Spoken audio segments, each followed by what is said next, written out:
J'avais envie de vous faire découvrir aujourd'hui le travail d'une illustratrice.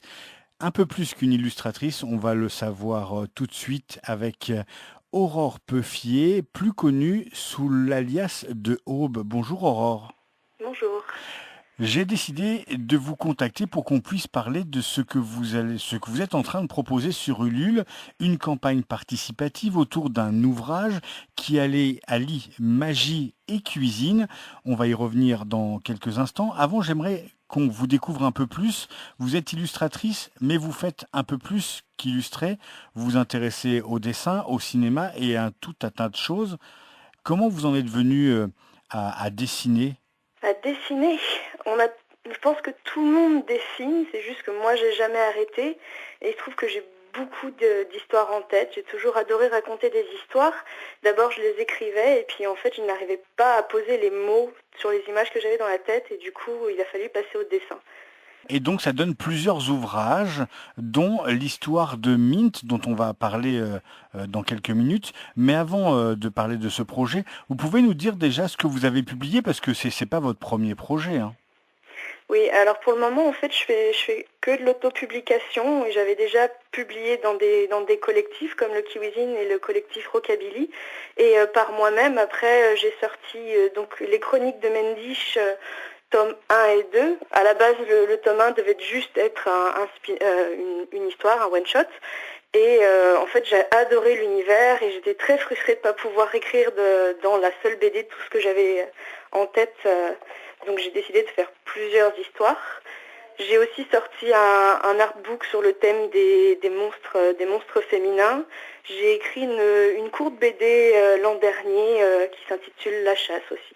Donc plein de projets. Est-ce que l'autopublication, ça a un côté sécurité pour quelqu'un qui travaille dans l'illustration? Sécurité, alors moi je travaille plutôt dans le cinéma d'animation, dans le dessin animé. Après je fais un peu d'illustration à côté. Et sécurisant, oui et non. Disons que ça a le côté sécurisant de, même si je vais pas pouvoir le diffuser autant que si j'avais un éditeur, je suis sûre que les 50 personnes qui vont m'acheter mon livre, ou plus si j'ai de la chance, vont le lire, je vais pouvoir le remettre en main propre. Et ça, c'est quelque chose qui me plaît beaucoup. Je peux suivre tout le système, je sais combien d'argent je mets dedans et combien je vais en revenir sans que ça se perde à droite à gauche et que je ne sache pas où ça va. Et c'est ça qu'on pourrait qualifier de sécurisant. Et puis vous publiez ce que vous avez envie de publier.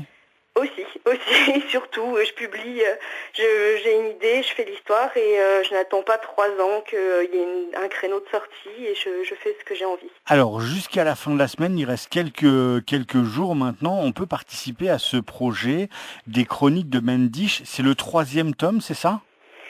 Alors, vu que j'en ai publié 2 autres avant, c'est le troisième tome. Par contre, chronologiquement, c'est pas vraiment un troisième tome vu que les 2 premiers reprenaient les mêmes personnages, même si à chaque fois c'était une aventure différente.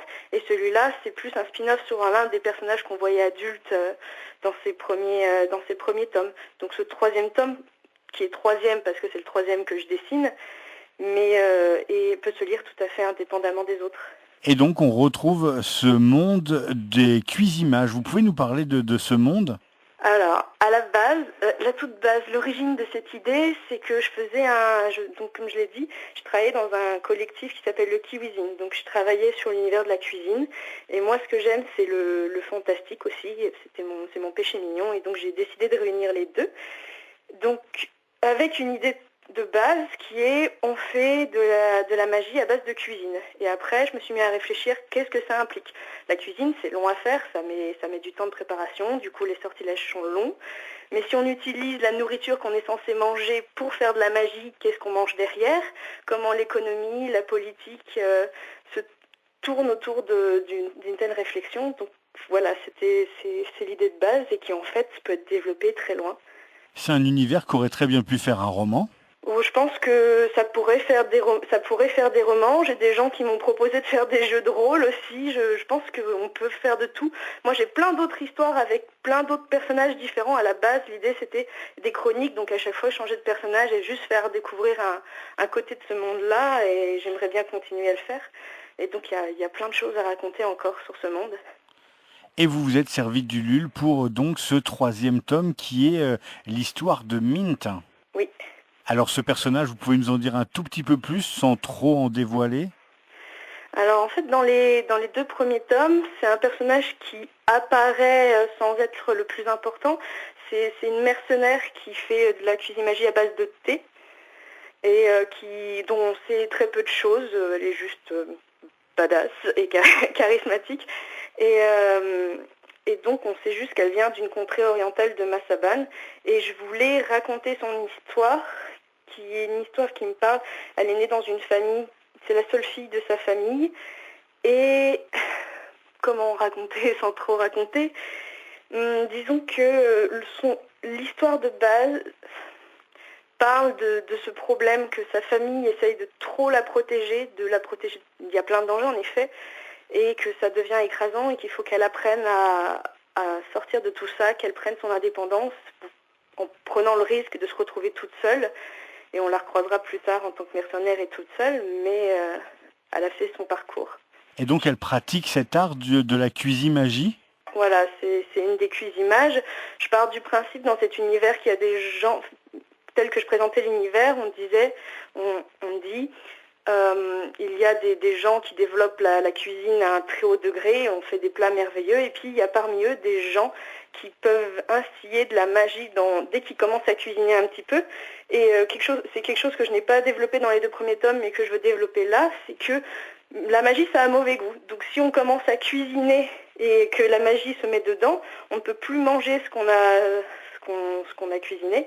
Et donc ces gens-là ont beaucoup de pouvoir, mais ils ne peuvent pas manger ce qu'ils ont épluché, ce qu'ils ont coupé par eux-mêmes. Donc ils sont dépendants du reste des gens. Mais ce sont des gens très puissants. On peut parler un peu de votre technique de travail quand on regarde les planches, car vous avez mis quelques-unes de vos planches sur Internet. On a l'impression que c'est de la peinture.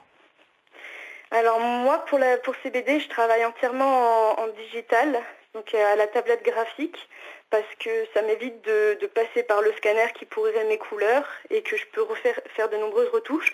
Mais en effet, j'ai une technique qui rappelle de la peinture, parce que je pratique également beaucoup de peinture en technique traditionnelle et que j'ai été toujours très inspirée, éblouie par des peintres dont on sentait la touche, comme les impressionnistes, tous ces gens de cette époque.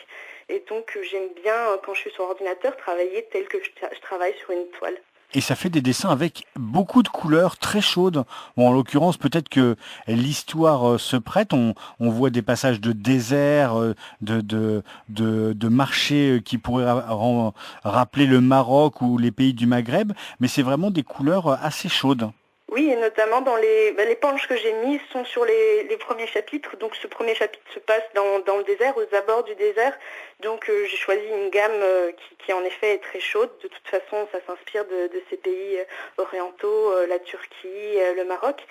Après, plus ça avance dans l'histoire, plus on découvre d'autres lieux. Et je vais vraiment travailler la gamme chromatique pour que chaque lieu ait sa propre palette, sa propre ambiance et émotion. Ça veut dire que tous les prochains livres, vous vous servirez aussi de Ulule pour les financer? Pas nécessairement, ça dépend la qualité du livre, l'importance du livre. Là, le livre est très gros, c'est une histoire assez ambitieuse, c'est l'histoire la plus ambitieuse que j'ai jamais écrite en BD. Donc là, j'ai senti le besoin de demander de l'aide parce que je voulais aussi imprimer en un plus grand format et ça coûte plus cher que les A5. Ça dépendra vraiment de ce que je vais faire par la suite. J'aimerais bien aussi pouvoir faire des BD plus courtes et juste les publier gratuitement sur le net. Peut-être que je referai juste des A5 et là j'aurai assez d'argent pour les imprimer. L'avenir nous le dira. Et puis peut-être des projets en animation, parce qu'il y a déjà des petites animations qui traînent aussi sur Internet. Oui, alors comme je disais, je travaille dans le cinéma d'animation, mais moi-même j'ai déjà réalisé 2 films en tant que réalisatrice et je travaille en peinture animée, donc là je travaille en vraie peinture et pas à l'ordinateur. Si je fais des projets d'animation, ce sera peut-être pas sur l'univers de Mendish, mais j'ai plein d'autres projets que j'aimerais développer en films d'auteur qui sont malheureusement pas distribués vraiment au cinéma, mais plus dans des festivals assez élitistes. Vous l'aurez compris, Aurore Peuffier, Aube, est une artiste à suivre de très près. Je vous invite à aller tout de suite sur la page Ulule pour suivre ce projet et y participer. Ce sont les chroniques de Mendish et ça parle de Mint, un livre. C'est pas onéreux hein, en plus de participer à une campagne Ulule. Je fais en sorte que le livre, là, pour le premier palier pour acheter le livre, ça coûte le livre plus les frais de port, sachant que les frais de port, normalement, ça me coûterait 8 euros. Et là, je fais en sorte que ça revienne qu'à 5 euros plus des cartes. Donc, normalement, on y est relativement gagnant. Et vous pouvez mettre un tout petit peu plus pour avoir débloqué des paliers, pour avoir des cadeaux supplémentaires, et pourquoi pas les deux autres ouvrages déjà parus. Merci beaucoup Aube. On souhaite, alors cette campagne est déjà financée, mais ça veut dire qu'on vous retrouvera prochainement pour d'autres aventures. Oui, sans doute. Merci beaucoup pour le temps que vous m'avez accordé. Bonne continuation à vous. Merci à vous et bonne journée.